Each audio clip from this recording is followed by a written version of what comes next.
Hey, what's going on, y'all? Listen, if you know, been keeping up with anything I've been talking about lately, listen, I've been talking about traumas and triggers. I've been talking about toxic masculinity, um, dealing with identity, just personal healing internally. And especially when you think about some of the recent events that we've seen, in the media. I mean, the slap heard around the world. Will Smith, Chris Rock. Um, you saw all of that, negative vitriolic anger that just reared its ugly head, um, play out before our own eyes. And, you saw Will smack Chris, but I really don't think Will was mad at Chris. I think Will was mad at Will. Things that he's allowed in his marriage that has been open, um, beyond just open with the conversation or open for our eyes, but things internally. Um, and you think about it, the biggest stage that he was on wound up becoming one of the biggest mistakes, that he's made. And to a certain degree, people will say, hey, he's been emasculated in his marriage, things of that nature. He's laughing at the joke originally, looks over at his wife, looks over at Jada, and she's not laughing. Now he's like, let me take this upon myself. Maybe he had his Tupac moment. I don't know what was going on, internally, but when you have been dealing with so many things that are unresolved issues, even at some of the times what could be your biggest moment will become your biggest blunder, simply because your emotions are not in check. I'm wondering why even Jada didn't pull his coattail. Why didn't Jada put her hand out? Why didn't Jada say, Will, honey, come on, no, don't do that. It's your big moment. Maybe that's for another conversation. But I really want to focus on, signs of an emotionally intelligent man. And I think one thing is that an emotionally immature man is a danger to himself. He's also a danger to others. Not being able to handle your emotions. You put yourself in a precarious situation. You also put your other people in a precarious situation. We saw Will Smith slap Chris Rock, but would Will Smith have slapped The Rock? Yeah, Dwayne Johnson. Would he have done that? Would he have hit somebody on the street? And then if he did, who knows what that person is carrying? A gun or whatever, right? Who knows what could have possibly taken place, whether it's an assault charge, whether it is imprisonment. So now you've lost your, either you lose your life or you lose time that is on your life, to your wife, to the spouse that's in your house, to your children, your family, right? You incriminate yourself because you did something permanent in a temporary situation. And I think emotionally, intelligent and mature men understand that sometimes words, you just gotta let them just fall like water off your back. You can't allow words to become war wounds, right? Because you are understanding that, listen, I'm not worried about what people say to me. They're not putting my wife, they're not putting my life in danger, in a place of endangerment. There's no need for me to even retaliate like that. And the thing is this, we always say stand up and be a man, but we never say stand down and be a man. We focus so much on brawn and we disregard brain. We focus so much on muscles and we disregard our mindset and our mentality. We focus so much on our rage, but we ignore our stage of maturity. And when you really think about it, us as men, we're more like T'Challa than Black Panther. We're more like Clark Kent than Superman. We're more like David Banner than the Hulk. You've got to get a control of your emotions to move from a place of just confrontation to now communication. Will Smith could have addressed that issue when he accepted his award. He could have addressed that issue when he talked to Chris backstage. Hey man, I don't appreciate what you said about my wife. Don't do that again. I don't want us to have any, issues. I'm coming to you mano a mano. I'm coming to you stepping like a man. Right? I want to be treated as such. I want my wife to be treated as such. If that really was the case, that's a place, of emotional intelligence. If you're really going to stand up, that's how you do it. I want to share just a few signs of an emotionally intelligent man. Signs that ladies you can look for, signs that brothers that you can begin to adopt and really even rectify in your own life. And the thing is, what is emotional intelligence in general? According to Psychology Today, it speaks of a type of intelligence that is mindful of monitoring our own actions. Notice this, mindful of monitoring. I've got to think about what I think about. I got to be metacognitive. I have to be focused on what's going on in here, because whatever's taking place between my ears, whatever's taking place in my head, whatever's taking place in my mind is going to flow through my words, but also through my actions.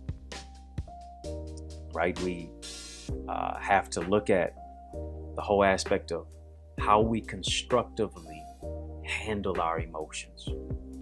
Right? Because the thing is, the world always castigates and excoriates and ostracizes black men and say, oh, you're just an angry black man, or you're just an angry man in general, regardless of color. It focuses so much on the caricature than the character and the essence of who it is that we are. And being able to respond, and I won't even say respond, but even being able to be proactive versus reactive is one of those key ingredients to be emotionally aware, to be able to recognize, to be able to regulate, to be able to manage the space and the proximity of your emotions. Here's what scripture says about, a man and his emotions. Really, I think it even focuses on being emotionally intelligent. Proverbs 25 verse 28 says this: he that hath no rule over his spirit is like a city that is broken down and without walls. He that hath no rule over his spirit, his mind, his will, his emotions, the immaterial self, right? Because we could not see what was taking place internally with Will for the last few years, as he and his family and his marriage has been on full display and disclosure. But we saw the explosive outbursts. We didn't see the implosions, but we did see the explosion. Right? Having a rule over your spirit is so key, it's so important. You've got to regulate and manage your mind, will, and emotion. If you're like a city that's broken down and without walls, you're a danger to yourself, and now you put yourself at risk. One of the signs of an emotionally intelligent man, I want to share one of them with you. I talk about these in depth and in detail in my academy, DrEddieAcademy.com. You can join there, and you can sign up there to be a part of our academy. I'll just share a few of them. I can't go into too much in depth, but one is that he respects boundaries and he communicates his as well. It is very important, because the power of boundaries is not so much a blockade, is not so much a barrier. Boundaries are not so much walls that they're not bridges. And if you're going to be a part of any type of healthy relationship, you have to have healthy boundaries for yourself, for the person who it is that you are even interested in, who you are in proximity of relationship. Boundaries are not just barriers. Boundaries are blessings. Right? You have to have a rule over your spirit. You have to have some type of standard, value system, beliefs. You got to have that. And the person an emotionally intelligent man, not only has boundaries, but he wants you to have boundaries as well. This is what I will allow. This is what I won't allow. this is when I feel like you're encroaching on my space. You know, if we set up a time to, go to a restaurant, and every single time that we set it up, you're always canceling at the last minute, that's an encroachment on boundaries. You've got to express how you feel, not in a negative way, not in a cussing and fussing type of way, but express how you feel. What makes you feel disappointed, and say, listen, this is not what I'm going to allow. I'm respectful of your time. I need you to be respectful of my time. He's going to communicate. An emotionally intelligent man communicates those boundaries in a way that does not provoke or poke, but is very, very pragmatic in his approach. Another sign of an emotionally intelligent man is someone really who is willing to work out things verbally. See, the thing is this: as men, we have been taught to handle our rage with our fist. We've been taught to handle our rage with a gun versus actually use the power of our tongue. What I mean, your words create your world. What you speak into the atmosphere will appear. And the thing is, we have been so socialized not to verbalize, but to internalize. And here it is.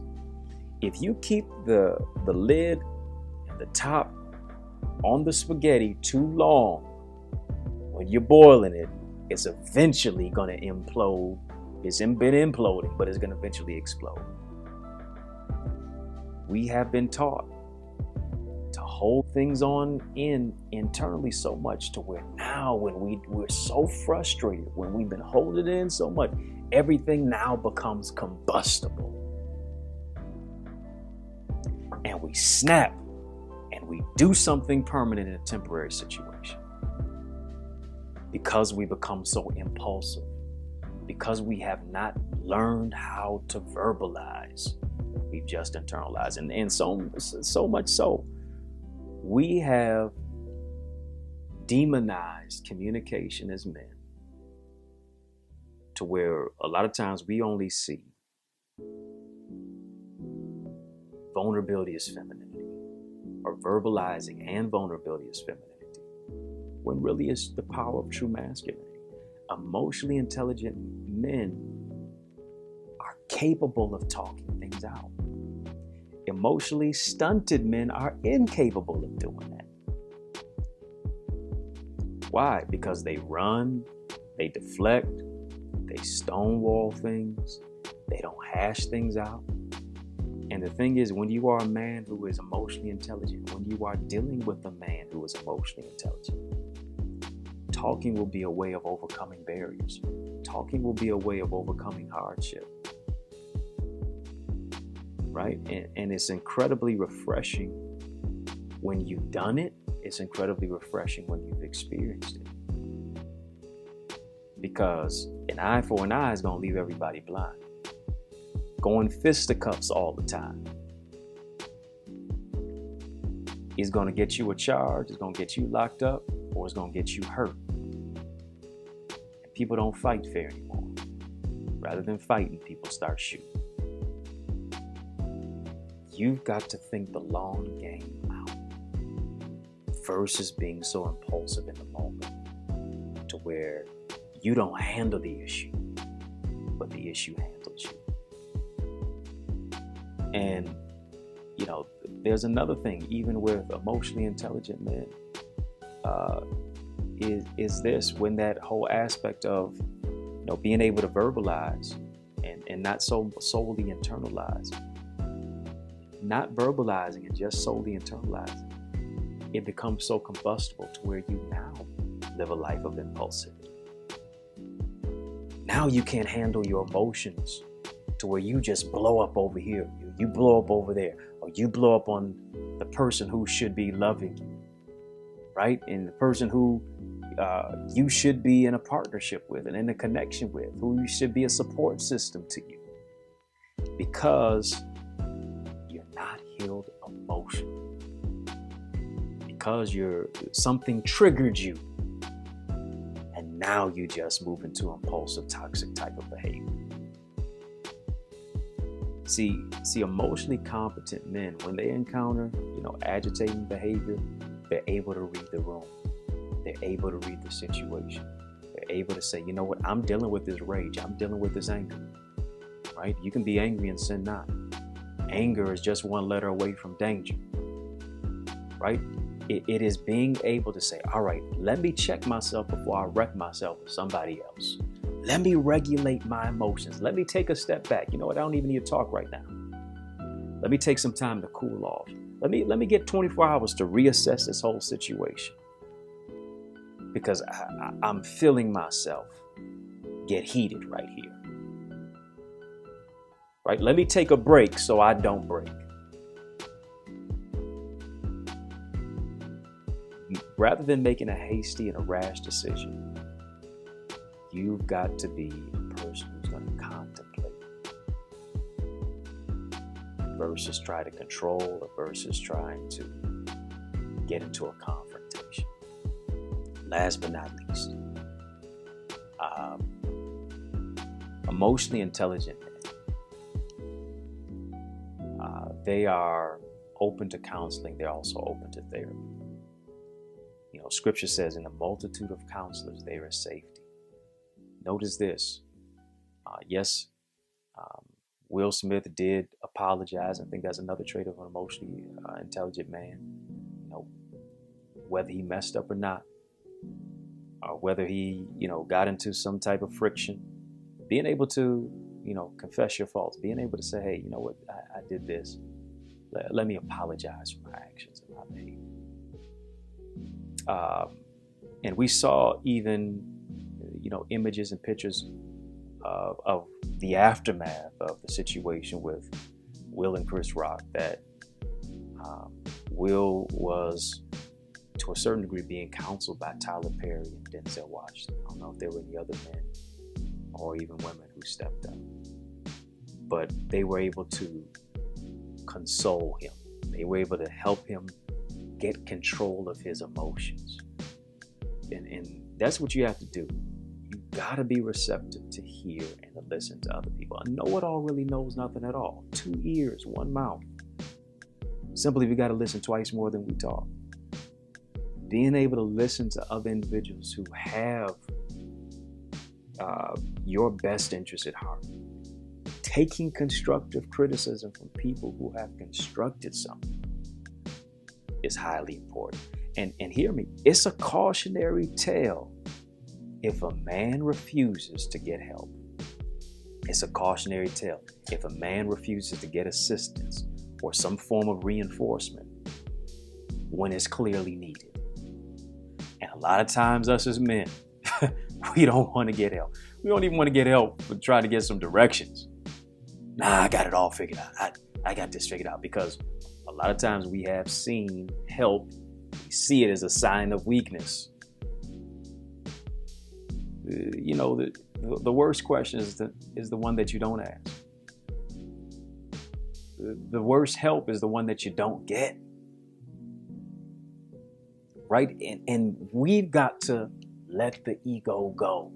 Pride goes before destruction, a haughty spirit before a fall. We can't just ride our pride. We got to loose it and let it go if we're going to go to another level. The thing is, ladies, to the man in your life, brothers, you being the man as you see yourself to be, are you open? Is he open to caring and constructive criticism? A guy who's not emotionally intelligent is always going to be pointing the blame. He's always going to be pointing the finger at somebody else. Really, when you point the finger at somebody else, you always got more pointed back in your direction. He's going to be blame shifting. He's going to be dissing you. He's going to be emotionally reactive and criticize everybody else for why he is where he is, playing the blame game. And of course, all of that has to do with ego. Beyond being mentally smart, is he heart smart? Is he using his wisdom to not be defensive, to not gaslight you, not to manipulate, not to be narcissistic, not to be somebody who, just goes along to get along, but actually really does not want to respond with rage, but wants to seek out counseling or even therapy. See, healing is not just for women. Healing is for us as men too, right? Loving ourselves, knowing our worth. We've got to internalize that as well as men. We have to respond with reasoning. We have to be proactive rather than reactive. And, you know, if somebody's pushing you to be reactive, you know, that's not the right person who's in your space and in your place, who actually has your best interest at heart. And the thing is, when we talk about protecting women, as we have seen, as we have heard, you don't have to assault somebody to protect the woman that is in your space in your life. You can protect your woman still by using emotional intelligence. That's the thing. Protection and emotional intelligence can go hand in hand. You don't have to have one or the other. It's a both and. It's not an either or. It's a both and. And being able to be a man who regards your emotional intelligence, just doesn't move off of money, just doesn't move off of muscles, just doesn't move off of a Mercedes or the accoutrements of life, but actually takes time to assess himself. That's the strongest man. That's the wisest man. That's the most brilliant man. That's the best type of man to be. And what we got to do is we got to take some time to check our heart. Whether that's you taking some time every single day to write, journal a little bit, 5, 10, 20 minutes, to journal how it is that you're feeling. To journal where it is that where you are emotionally. Checking your heart. Also checking your history. Making a timeline of your life. We know we have a family tree. Uncle was here. Great-great-grandmother owned this. Great-great-grandfather had that. But we should do a significant timeline in our life to identify the traumas that took place when you may have been 5 years old. What happened when you were 15? Identifying those traumas that are in your life. And then as you're identifying those traumas, you'll be able to pinpoint, oh, this is what brings that trauma up, because I'm triggered this way. Doing an internal evaluation on yourself, you know, is needed, is necessary, is important for your journey ahead. Checking your history. And then, of course, checking your spirit. You've got to really be cognizant enough to be able to check our spirit to hear where it is, what God has for us, what He wants from us, what it is that we are supposed to do, how we need to acquiesce our will to go along with His will. Beyond what we want to do, beyond just us being temperamental and emotional, to be able to be spiritual. Because when we're spiritual, it will rule, guide, and guard our intellectual. And that's what it's about. Getting discernment, getting direction, so that we can make proper decisions each and every single day. Listen, I hope that spoke to your spirit. Signs of being emotionally intelligent. Let's stay connected. Let me know the feedback, what you have, what you think about the topic in the comments below. Stick and stay, of course. Check me out. Facebook, Instagram, Twitter, TikTok at Eddie Connor Jr. Join the Academy, DrEddieAcademy.com. I'll talk to you soon.